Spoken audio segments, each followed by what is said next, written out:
ಏನಣ್ಣ ನಿಮ್ ಪರಿಸ್ಥಿತಿ ಈ ಲೆವೆಲ್ಗೆ ಬಂದ್ಬಿಟ್ರಲ್ಲ ಅಣ್ಣ.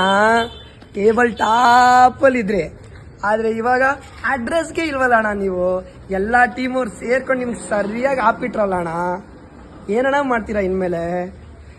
ಇವಾಗಂತೂ ನೀವು ಸ್ಟೇಡಿಯಂಗಂತೂ ಹೋಗಕ್ಕಾಗಲ್ಲ, ನೀವಂತೂ ಎಲ್ಲೂ ಹೋಗಿ ವಿಸಿಲ್ ಹೊಡಿಯೋಕ್ಕಾಗಲ್ಲ, ನಿಮ್ಮ ವಿಸಿಲಲ್ಲಿ ಸೌಂಡ್ ಕೂಡ ಬರಲ್ಲ. ಹೋಗ್ಲಿ, ನಾನು ನಿಮ್ಗೊಂದು ಪಿ ಕೊಡಿಸ್ಬಿಡ್ಲಾ? ಮದುವೆ ಮನೆಯಲ್ಲಿ ಜಾತ್ರೆನೆಲ್ಲ ಹೊಡ್ಕೊಂಡು ಹೆಂಗಾದ್ರೂ ಬದುಕು ಕಟ್ಕೊಳ್ಳಿ ಅಣ್ಣ. ಆದರೆ ಅದಕ್ಕೆಲ್ಲ ಅನುಭವ ಬೇಕಲ್ಲ ಅಣ್ಣ. ಒಂದು ಕೆಲಸ ಇದೆ, ಕೂತಿದ ಕಡೆನೆ ಆರಾಮಾಗಿ ಮಾಡ್ಬೋದು ಒಂದು ಕೆಲಸ.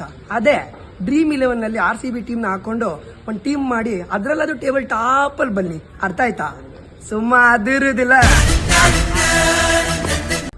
ಓ ದೇವ್ರೆ, ಈ ಮಾತು ಕೇಳಿ ನಾನು ಬದುಕಿರ್ಬೇಕಾ? ನೀನೇ ಕರ್ಕತಿಲ್ಲ, ನಾನೇ ಬಂದ್ಬಿಡ್ಲಾ? ಏನ್ ತಮಾಷೆನಾ? ಲವ್, ನಾನು ತುಂಬಾ ಸೆನ್ಸಿಟಿವ್ ಕಣೋ. 5 ಸಲ ಚಾಂಪಿಯನ್ ಆಗಿದ್ದೀವಿ, ಸ್ವಲ್ಪ ಚೂರು ಮರ್ಯಾದೆ ಕೊಡೋ. ಹೇ, ನೆಕ್ಸ್ಟ್ ಸೀಸನ್ ಅಲ್ಲಿ ನಾವು ಬರ್ತೀವಿ ಕೊಡೋ. ನಾವು ಹೊಡೆಯೋ ವಿಸಿಲ್ ಸೌಂಡ್ಗೆ ನಿನ್ ಕಿವಿ ಬ್ಲಾಸ್ಟ್ ಆಗ್ಬಿಡ್ಬೇಕು. ನಾವು CSK ಕಣಲೇ. ಹೋಗೋ ಗೆ ಮನೆಗೆ ಹೋಗಿ ಹುಡುಗರ್ನ ಹಾಕೊಂಡು ಕೋಲಾಟ ಆಡ್ಕೋ ಹೋಗೋ.